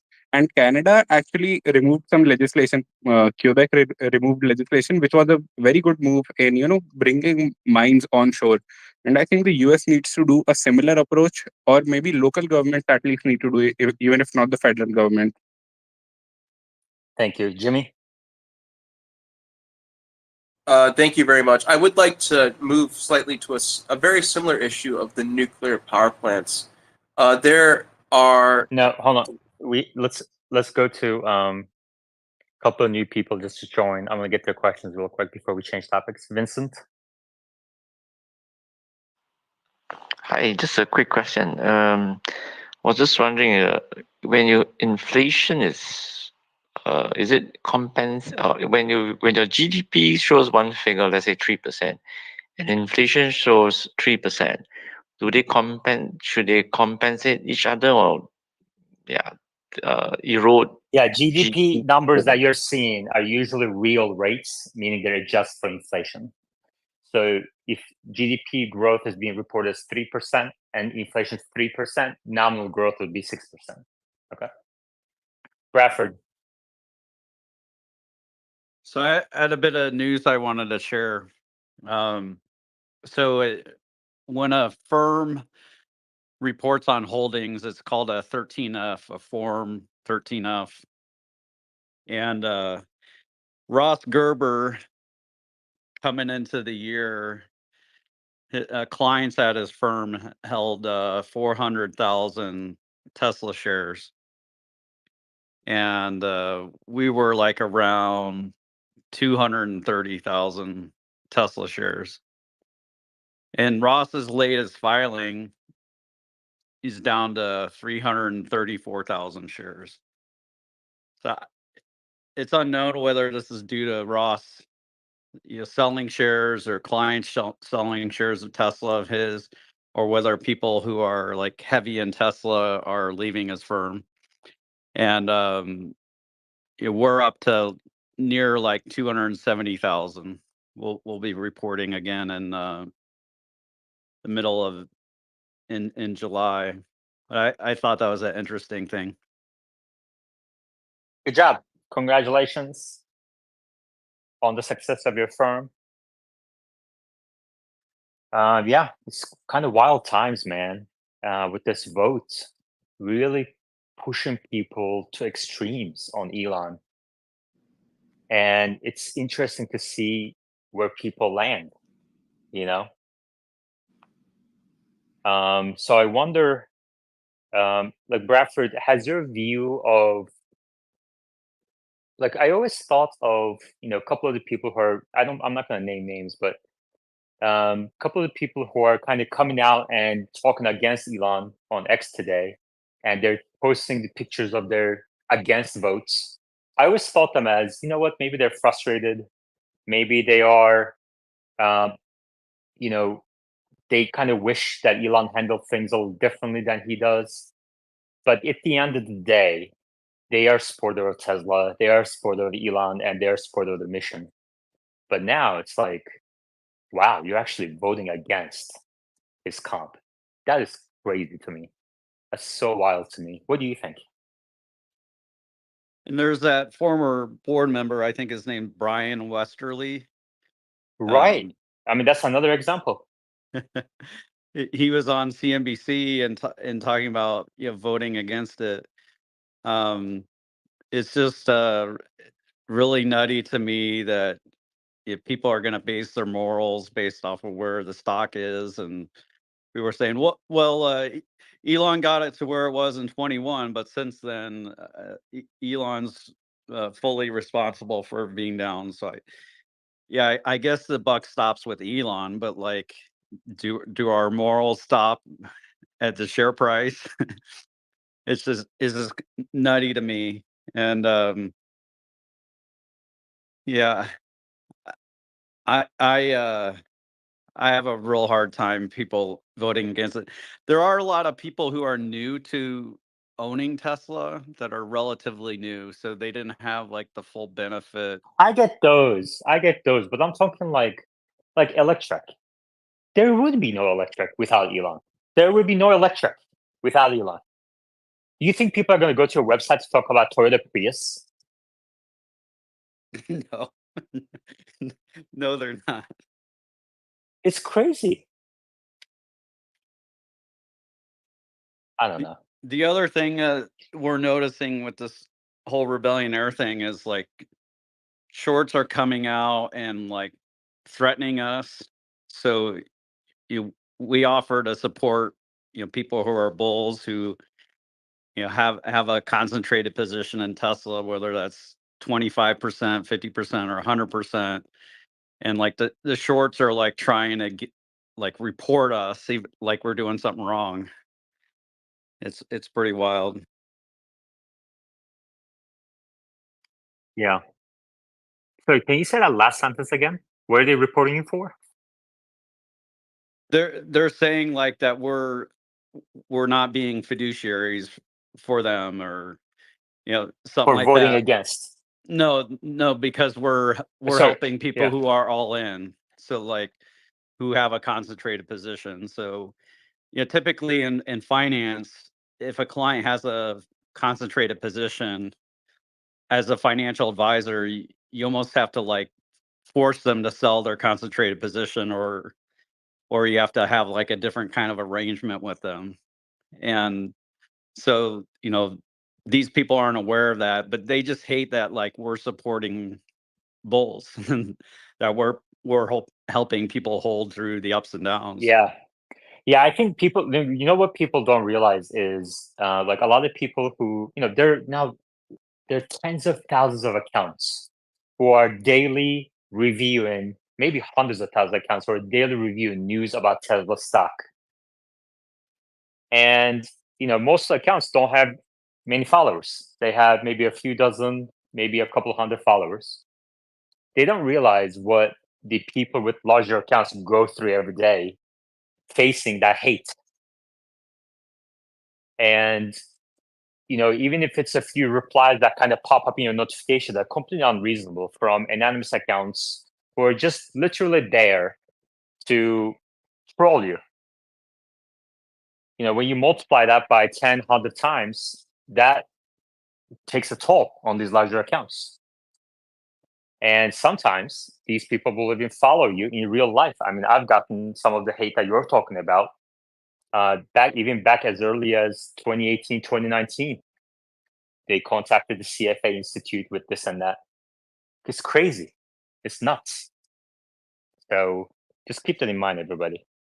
Yeah, Simon, it's yes, hard to wrap it. be outspoken and be a leader, and when people get that aggressive with you, it makes you question whether it's worth it.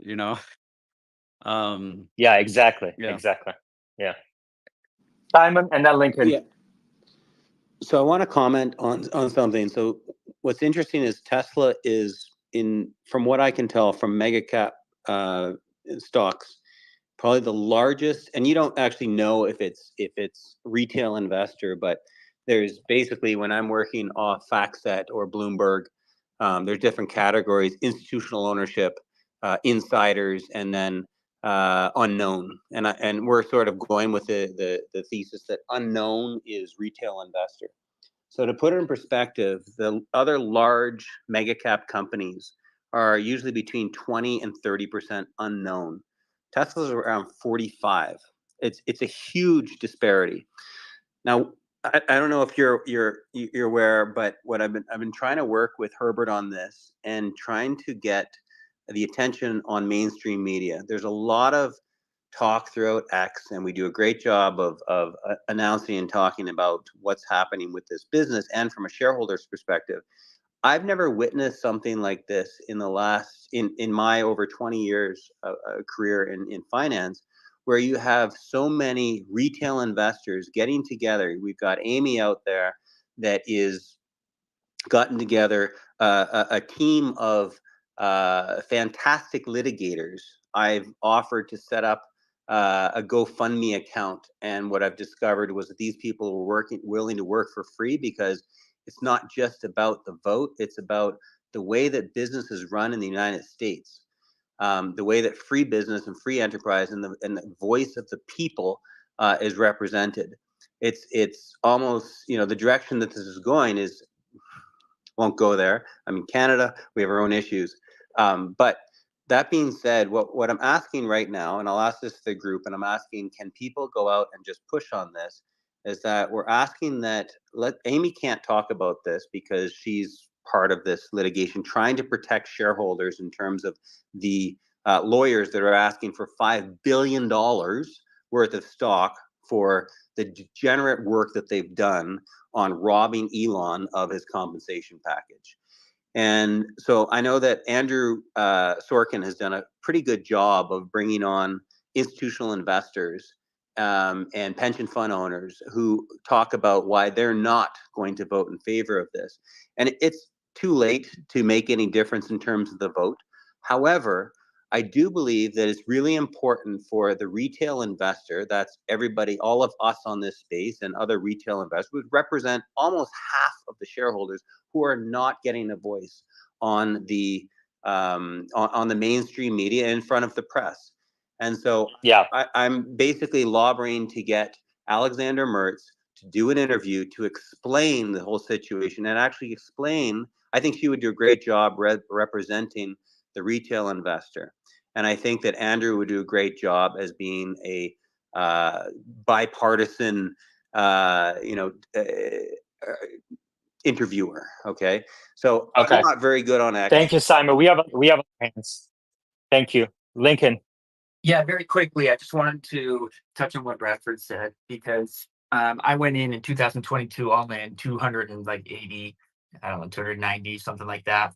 And so I'm down, quite a bit right now if I sold. And while it's discouraging, I don't care. Elon is the success of this company. We have to vote him in. Also, it's about integrity and it's about the mission of this company. Like, that's why I'm in it, and I'm voting yes. Magic. Hey, this question's for Simon and Bradford. I guess you guys are both, I believe financial professionals. I just wanted to ask, have you guys personally or LLC, have you guys received any sort of compensation by Elon, Tesla, or any of their entities at any point? Never.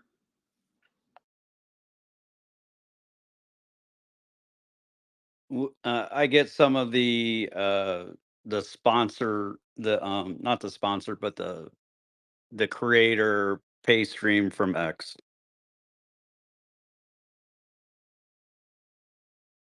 Yeah. Magic, are you so you've asked this question a couple of times before to others as well. What's the worry behind, what's the purpose behind this question? It's just a Fair Disclosure Act. I just want to make sure. So let's say if you're an influencer and you post an ad and you don't disclose that you're being paid by the company, that is some sort of consumer fraud.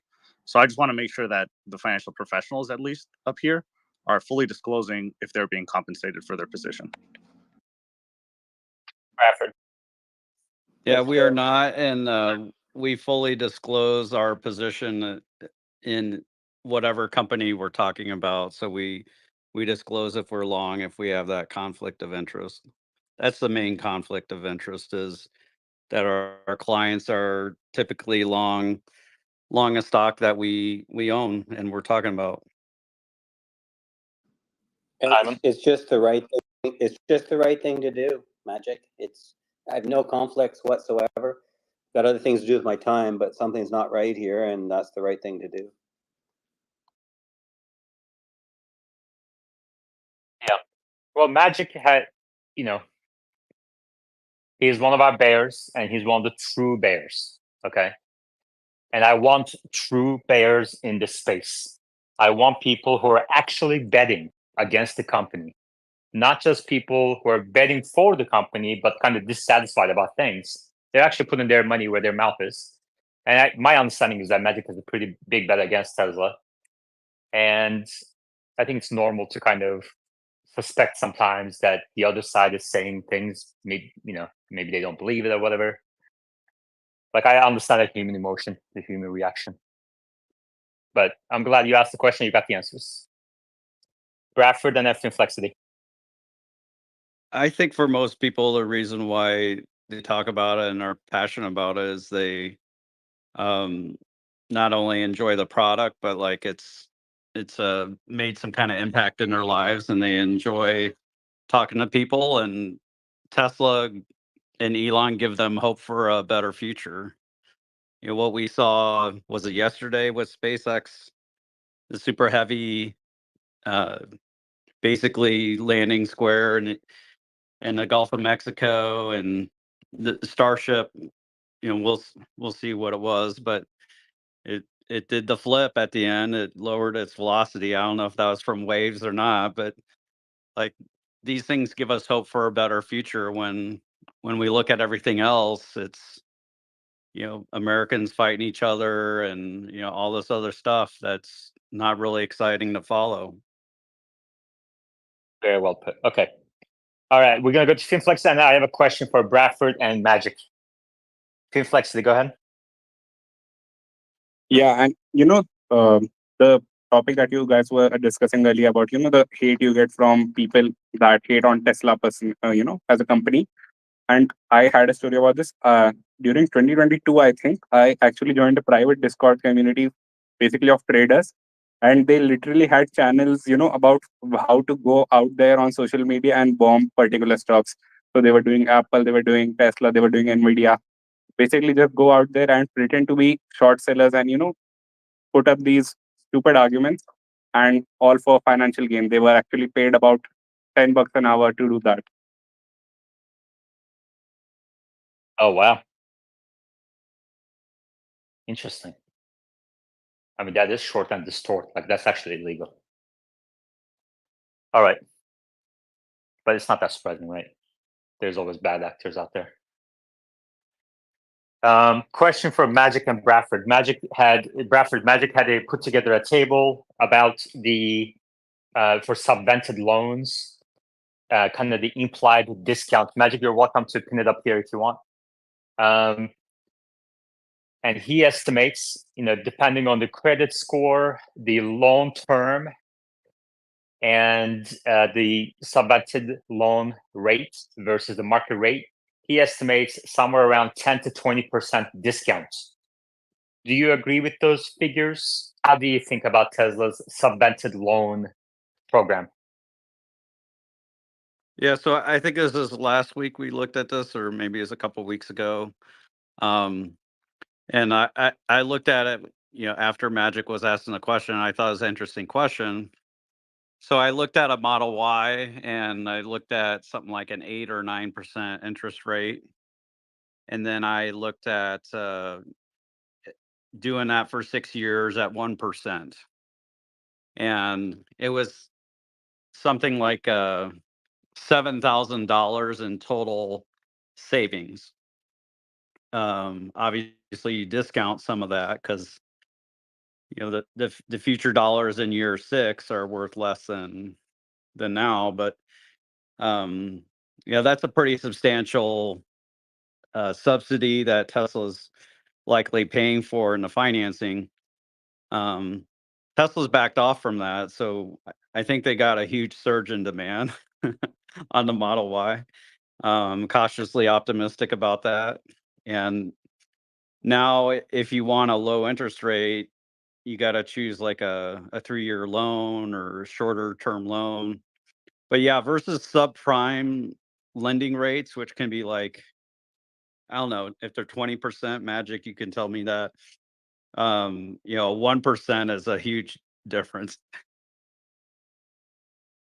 Magic? Hey, okay, yeah, I mean that's approximately where I got. If you guys want to focus on the jumbotron, I did a manual recalculation. Again, these are not.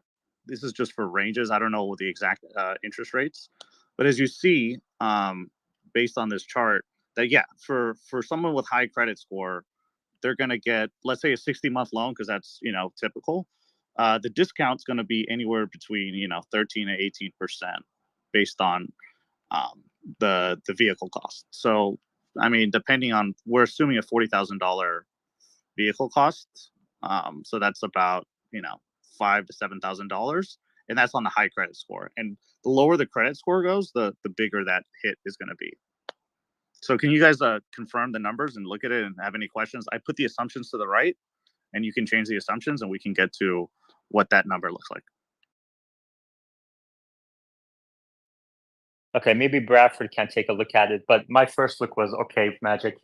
The only thing I would say is you're assuming a $40,000 loan balance, I suppose, and a lot of people trade in their vehicles, so I don't know what the average loan balance is like for Tesla issued subletted loans. Yeah, no, I mean, so yeah, so the dollar amount that's based on but the percentage amount should hold true whatever the loan balance is. So I included both the dollar amount and the percentage. The last box is the percentage, so that should fix that down payment versus trade-in thing. Well, the thing though is, if, for example, the average loan balance is $40,000 and Tesla's buying down rates for a $40,000 loan versus, I'm just making up numbers right now, $20,000 average balance for those loans, then the implied discount on the vehicle price is going to be lower, right? Dollar amount, but percentage, I believe it should be the same, just based off my head. Let me run the numbers and see. Okay, Bradford? So, Yaman, I know you're a little skeptical on these little things that Tesla is trying to pull the lever on demand and on sales, but this seems like a good deal because what we saw, and maybe this is by coincidence, so correlation isn't causation, but we saw a bottoming in the used car prices of used Teslas. So like I think this is a good move, and we should wait. And I wonder if Magic is worried that it's a good move, and this is why you're coming out with like the what the numbers actually are. Yes, the growth in demand is limited. Tesla wants to grow their supply each year, and in order to do that, they have to make some kind of change, absent like Okay. increased awareness. Yeah. All right. We have other hands and 9 minutes left. After 9 minutes, we're going to go to the after party. Okay. On Patreon, the link is at the top of our screens. Let's go to Simon, a new speaker. Simon, go ahead. Yeah, I appreciate the opportunity. So, and I was actually one of those people that took advantage of the 0.99. I own a 2-year-old Model Y, and my wife saw that, and so now she's got one coming in here. I guess my question is, obviously, some of this is just perception, but I know in some of the places around the Houston area, we're seeing a lot more Model Ys coming in. I'm curious if there's any indication as to what that increased demand was from the 0.99, and or some of that obviously could have just been people who were going to buy it anyways. But I think anecdotally it seems like it's pretty big. So I'm curious if there's any indications we've seen or expect prior to Tesla actually saying something. Bradford, do you want to answer that?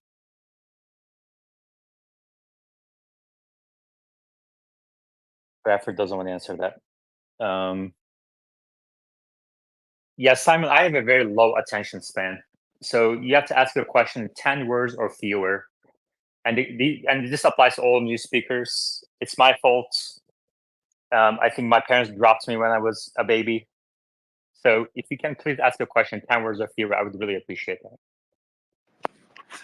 If I was to re-ask it, it would just be, do you think the 0.99 is going to create a significant increase in sales for the month of May? Yeah. Yeah, I think, I mean, so we don't know, we don't have enough information to answer that question because, like, are they requiring an 800 credit score or a 700 credit score, or are they dipping down to subprime? Like, obviously, it's a good deal, right? But in Q1, they were giving out $5,000 to $10,000 of value on the new inventory page. If you combine the discounts on the new inventory page, supercharged miles, 3 months of FSD, and a bunch of other incentives. So I think Tesla is kind of shifting things around and trying different combination of things and see what works best. But I don't expect a huge, demand increase until sometime after the Fed cuts rates. Okay. Thank you for the question. Bradford, and then Simon, then Nicholas, then Finflex. Yeah, I think it did make a big difference in May, and Tesla like pulling back from it, and you can only get the 1%, I think now, like with a 3 or 4 year loan. So I think it did pull the lever significantly, and like Yaman said, they're continuing to experiment. So like, if it's a 5 year loan, then it's 3%. If it's a 6 year loan, then it's 4. So I think they're continuing to experiment, and we also saw like a huge drop in the inventory that's being offered nationwide. Simon, hey. I think Tesla knows their business. This is an excellent lever. I think it will make a difference. They're one of the only in the market making these kinds of offers, and we're seeing in inventories that's making a difference. In terms of their balance sheet, we don't, unless somebody can tell me that they've actually sat with the CEO or the CFO and they know exactly how they structured these.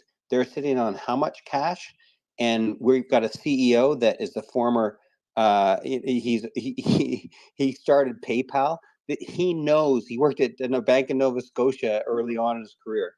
So this, all right. I think Elon knows his business, and if they're using this as cash, think about it as what are they getting on their overnight rate. Okay. Complexity. Yeah, so this is basically trying to correlate the price decrease to let's say from a previous research paper which was based in China. But anyways, what they found in 2018 or 2019 was that a 1,000 discount on the going rate of an electric vehicle would subsequently lead to an increase in 1.5% of the demand. So you once you factor in the fact that there was also an impulse demand because it is a limited time financing, so it should probably be at least more than 2% and maybe even as close to as 5%. Thank you, Nicholas. Hi, all. I'm Nicholas. I'm from New England. I just want to say I'm a huge Tesla bull. I believe in everything that Tesla has to offer. I'm not really worried about any future offerings from Tesla because I believe that the success is inevitable. I want to say that my concern is both interest rates and costs. This kind of reverts back to our point maybe half an hour ago of costs going up and interest rates going up. It's hard to live out here because I mean interest rates are high and costs are high. So if you make $60,000 a year, for example, and maybe you have a child or so, like it's difficult, and that's a concern. Yeah, cost of living that I have. has increased. Thank you, Nicholas. New speakers are limited to asking questions in 10 words or fewer. Freddie. I wanted to chime in with some of the YIPA data that came out. Thank you. On the orders. The orders for May are up roughly 75%. And that's on their sampling cohort. So it's subject to sampling error, but it's pretty significant increase. Okay, is this month over month? Yeah. Okay, so in March we had the new inventory discounts, free supercharging, free FSD transfer, 3 months of FSD, etc. Right? In April, I don't think Tesla offered anything, whether it's subvented loans or discounts. Am I right? Is that right? Sorry, Freddie, you cut off. I'm not sure. They have the big discounts. What coming. I'm looking at is No, I think they removed the discounts first, and then there was some time, and then they introduced the subvented loan rates. yes. Yeah, I think So the line for the Q2 2024 orders tracks roughly along Q1 2024 for about 40 days. And then at 40 days, it turns up sharply and continues turning up sharply through Q2 this through 60 days past the quarter.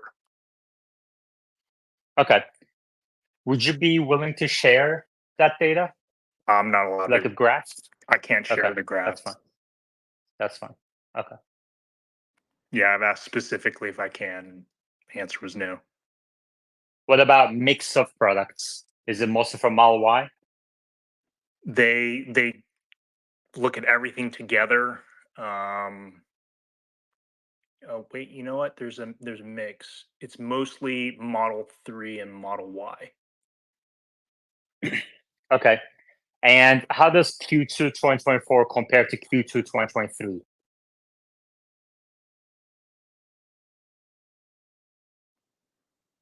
So Q2 2023 tracked above Q2 2024 until that 40th day of the quarter.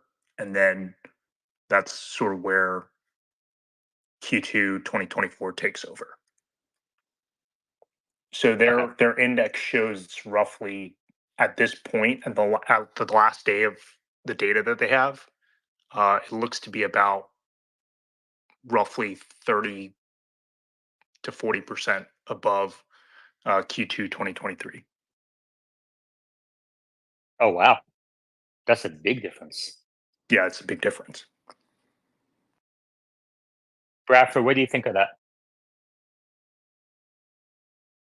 It's pretty exciting. And I mean, we saw Tesla back off of that 1% offer pretty quick. So I wouldn't be surprised by that. You know, looking at production, I don't think Tesla necessarily took advantage of it production wise, because we heard that they diverted workers from the Y to the Cybertruck in Giga Texas. But I'm guessing it helped them sell a lot of Teslas that may have gone unsold in the first quarter.